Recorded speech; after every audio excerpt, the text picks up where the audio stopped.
Shri গুরুজয় spiritual জ্ঞান চ্যানেলে আপনাদের আবারও স্বাগত জানাই। নিঃসন্দেহে আজকের মডার্ন যুগে মানুষের সুযোগ সুবিধা অনেক বেশি।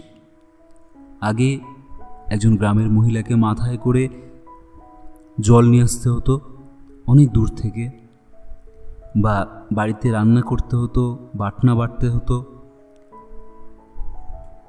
আজকে সবই টেকনোলজি করে দিচ্ছে, সবই বিদ্যুতের দ্বারা সম্ভব হচ্ছে। আগে এত লাইট ছিল না, এত ফ্যান, এসি, ফ্রিজ কিচ্ছু ছিল না। মানুষ সবজি খেতে একদম ফ্রেশ। কিন্তু এখন মানুষ সবই প্যাকেটজাত খাচ্ছে, সেটা বাসি হয়ে যাচ্ছে। কিন্তু যেহেতু ফ্রিজে স্টোর থাকে, সেটা আমরা বুঝতে পারছি না যে ওটা বাসি। আধুনিক যুগে যেমন সুবিধা আছে, সেরকম অসুবিধাও আছে। মানুষ যত শারীরিক কাজ কম করছে, তার শরীর তত দুর্বল হচ্ছে। বলা হচ্ছে একসময় মানুষের এই শরীর আরও খর্বাকৃতি হয়ে যাবে এবং মাথাটা বড় হয়ে যাবে, কারণ এখন ব্রেনের কাজটাই বেশি, শারীরিক সেরকম কাজই নেই। মানুষ শারীরিকভাবে আরও দুর্বল হয়ে পড়বে। এছাড়াও এই যে ইলেকট্রিক, এর অত্যন্ত খারাপ দিক আছে, যার প্রভাব মানুষের উপর পড়ে। এই বিষয়ে শ্রীমৎ স্বামী বলা কিছু কথা আমরা আজকে আলোচনা করছি।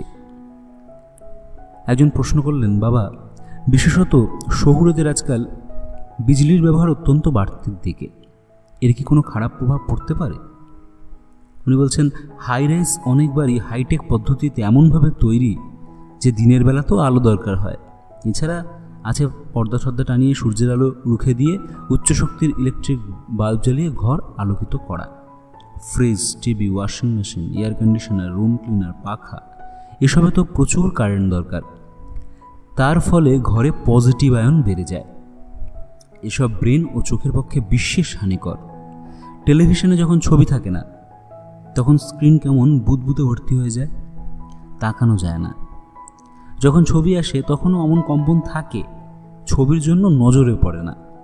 বলা হচ্ছে যে অন্তত 9 ফুট দূর থেকে টিভি দেখবে। তা করলেও বাবা চোখের উপর প্রভাব পড়বেই।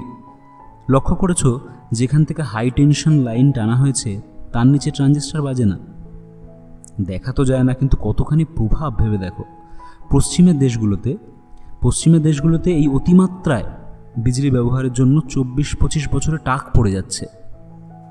প্রথম বিশ্ব এখন তাই মোম প্রদীপের ব্যবহারের কথা ভাবছে। রামায়ণ যুগে হাইটেক ছিল, তখনকার মিসাইল, এয়ারক্রাফটের ব্যবহার তো সে কথাই বলে। তবু দেখো, ওই যুগে ঘরে জ্বালানো হতো প্রদীপ। আয়নের সাম্য আনতে হলে নেগেটিভ আয়ন বাড়াতে হবে, তা আসবে গাছপালা থেকে। মানুষ এখন ঘরের মধ্যে টবে গাছগাছালি, ক্যাকটাস রাখছে, বাইরের বাগান ঘরে ঢুকেছে। এই ছিল ওনার অমৃত কথা। এই আলোচনা থেকে আমরা পরিষ্কার যে গাছপালার কতটা প্রয়োজনীয়তা আছে। আগের দিনও আমরা গাছপালা সম্পর্কে আলোচনা করেছিলাম। গাছপালা না থাকলে নেগেটিভ আয়ন কিন্তু বাড়ানো যায় না। আগে প্রত্যেকের বাড়িতে বাগান থাকতো, গাছপালা থাকতো, বড় বড় গাছ, বৃক্ষ জাতীয়, পুকুর থাকতো, গরু থাকতো। মানুষ কত বুদ্ধিমান ছিল, খাদ্যের অভাব হতো না। পুকুরের মাছ, গাছের ফল কিনে খেতে হবে। মানুষ তখন কল্পনাই করতে পারেনি যে ফল জিনিসটা কিনে খেতে হবে, ফুল জিনিসটা কিনে পুজো দিতে হবে। এইসব মানুষ তখন কেউ বললে হাসতো। আজকে সেটা বাস্তব। জল কিনে খেতে হবে, সেটা তো আরও অবাস্তব তখন মানুষের কাছে। আজকে কিন্তু সেটাই বাস্তব।